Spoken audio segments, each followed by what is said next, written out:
My grandfather was a brick mason, so I started working on the brickyard when I was 8 years old. I remember saying to my grandfather that this was not what I wanted to do. This was for the birds. Corey Bell is the founder and CEO of TriFusion, a company specializing in tailor-made IT hardware and software services.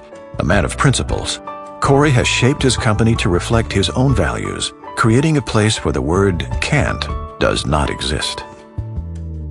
I worked for Nabisco. I worked my way through undergrad and graduate school. I worked for Chrysler. I worked for another holding firm called Centurion Holdings, which is a venture capital firm. And then I worked for Dell. I came home one day and what I was doing didn't line up to the vision that I had for my life. When I wrote down my vision and really wrote down the plan, I wrote down a 15 to 20 year plan of where I wanted my life to be. And I didn't know how to get there from here. Even if I worked as hard as I wanted to, I didn't ever see that happening. So the only way I knew to change it was to break it and to do something different. Because I wanted to have a way that I could touch people's lives. Being able to go in and seeing all of the people whose lives have changed. I've seen babies born, I've seen houses bought, I've seen cars bought. It's just been a phenomenal thing to be able to see lives touched from an idea that we hatched around the dinner table. If I worked for someone else, I don't think I would have had an opportunity to do that. I think the hardest obstacle for me was just convincing my wife that it would be okay. I just told her, I said, honey, I can always go get a job. I can always go work for someone else, but I don't want to live at the end of my life thinking, what if? I read somewhere in a book that the richest place in the world is the graveyard.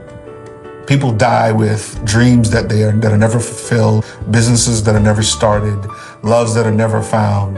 And I think all of those people died with one question, and it is, what if? And the goal of my life is to figure out how to live my life in such a way that there are no what if questions. If I believe I can do it, I'm going to try. What I've learned most about entrepreneurship is I don't think I would ever want to work for anyone else again. I enjoy going and figuring out what are the challenges that the customer is facing and how can I help to solve that challenge. One of the words that we don't use in our business is the word can't. Entrepreneurship is about eliminating the word can't from your vocabulary. Because if you wanted it bad enough, it doesn't matter what's in your way, a brick wall, anything, you will go through that brick wall or figure out a way to go around it.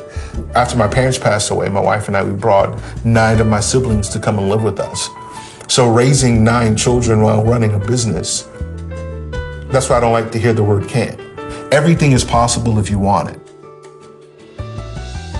I don't think anything ever comes from the inside. I think that everybody I encounter inspires me. Who inspires me are the people that I meet along the way. Just about everybody that I meet, I try to pull something from that interaction. Too often we walk through life believing that someone owes us something, when instead, really, we owe the world. You have to have a heart that says, this world is bigger than me. I'm taking something from it. How can I figure out how to give something back? Now, we can only do that if we have something to give. Our number one value is that we're people of character, passion, and intelligence. And in order to try to explain who we are and what we do, Hurricane Ike came, and this was a groundswell that was started by a couple of our own employees. And they said, we just want to figure out a way that we can help.